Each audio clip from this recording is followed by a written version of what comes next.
¿Qué tal, chicos? En el video que vamos a estar desarrollando hoy me gustaría tocar el tema de evolución.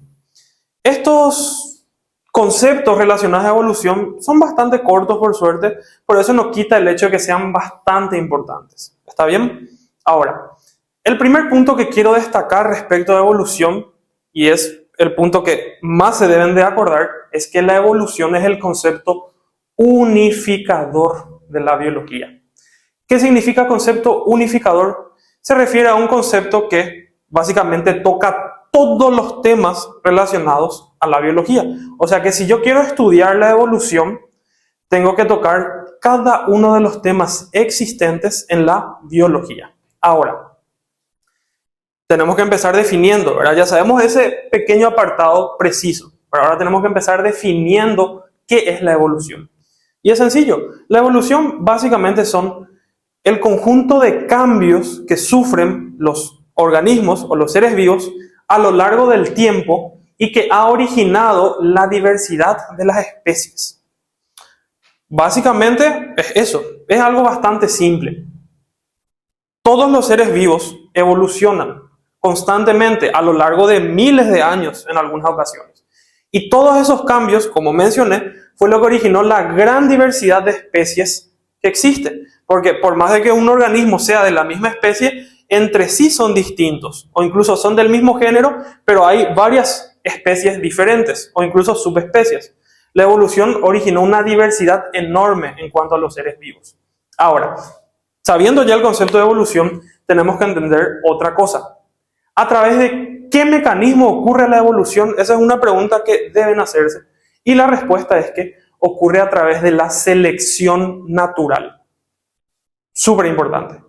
¿Qué es la selección natural? Básicamente, dice luego su nombre bastante, la naturaleza selecciona los cambios o las especies que más pueden sobrevivir o que más evolucionaron o que más se adaptaron y a ellas les permite seguir y dejar descendencia, o sea, tener hijos, ¿verdad? Eso es la selección natural.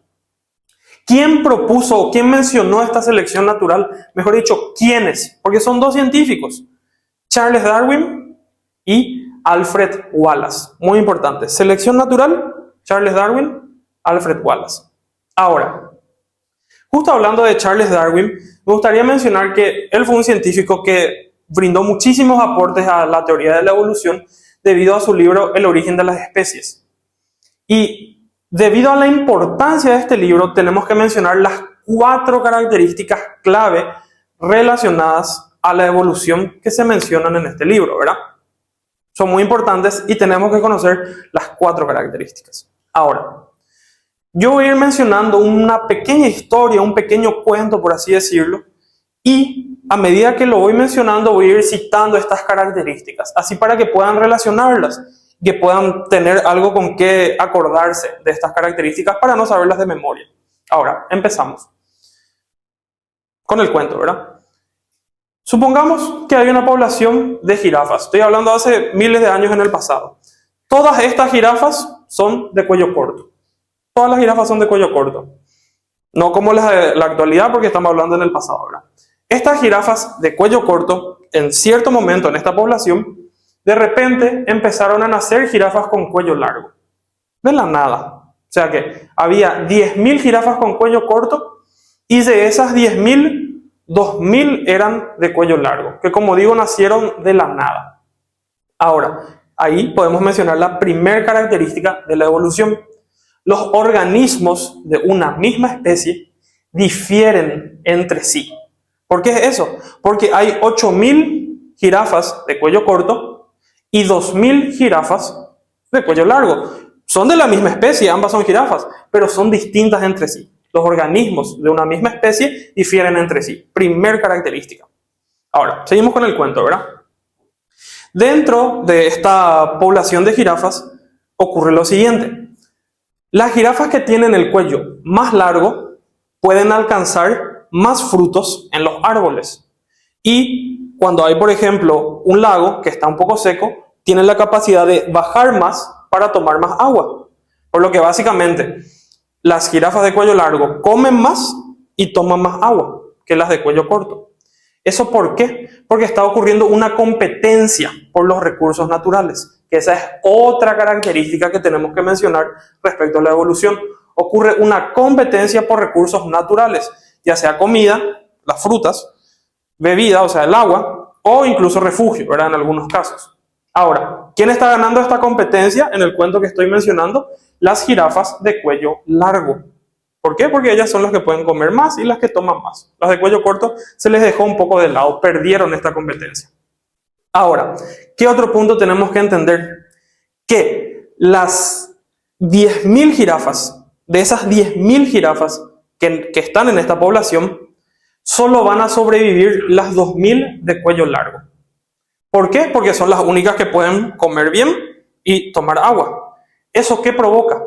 Que nacieron 10.000, pero al final solo sobrevivieron 2.000 jirafas. Y ahí viene la siguiente característica. Nacen más organismos de los que sobreviven para reproducirse. Nacieron 10.000, pero ¿cuántos sobrevivieron para reproducirse? 2.000. Nacieron más de los que sobrevivieron para reproducirse. Tercera característica. ¿Está bien? Y ahí nos damos cuenta de la selección natural. Es cuestión de aplicarle lógica. Obviamente las 2.000 jirafas de cuello largo son las que van a sobrevivir por este cuello que les da ventaja, ¿verdad? Y un poco de lógica. Si 2 jirafas de cuello largo tienen hijos, que entre ellas nomás van a tener hijos porque solo ellas sobrevivieron, ¿cómo van a hacer este hijo? ¿Con cuello largo o con cuello corto? En la mayoría de los casos van a ser también con cuello largo, porque va a heredar las características físicas de su padre y de su madre. Entonces, ¿qué es lo que va a pasar?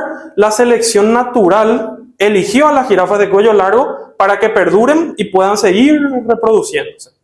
Y bastante relacionado a esto mencionamos la cuarta característica, que dicta que los sobrevivientes son los que tienen la capacidad de dejar descendencia y transmitir sus cambios, sus cambios a esta descendencia. O sea que las jirafas de cuello largo, las que sobrevivieron, y por ende estas las que van a tener hijos, y por ende sus hijos van a nacer también con cuello largo. O sea, los sobrevivientes mantienen esos cambios a su descendencia. Y básicamente esas son las 4 características que debemos conocer respecto a la evolución, pero ahí no acaba la cosa, lastimosamente, porque debemos conocer también otro punto. Y es un poco de aplicar lógica también. ¿De dónde salieron estas jirafas de cuello largo? Si había una población solo de jirafas con cuello corto. Sencillo, de mutaciones. Yo había dicho que salieron de la nada, pero lo correcto es mencionar que nacieron a partir de mutaciones. ¿Qué son las mutaciones? Básicamente es un cambio en el material genético o en el ADN de un organismo que genera cambios a nivel físico también. En este caso, la mutación generó un cuello más largo en algunos descendientes, que es lo que le permitió sobrevivir. Espero que hayan entendido bien esta clase. Les agradezco mucho por su atención.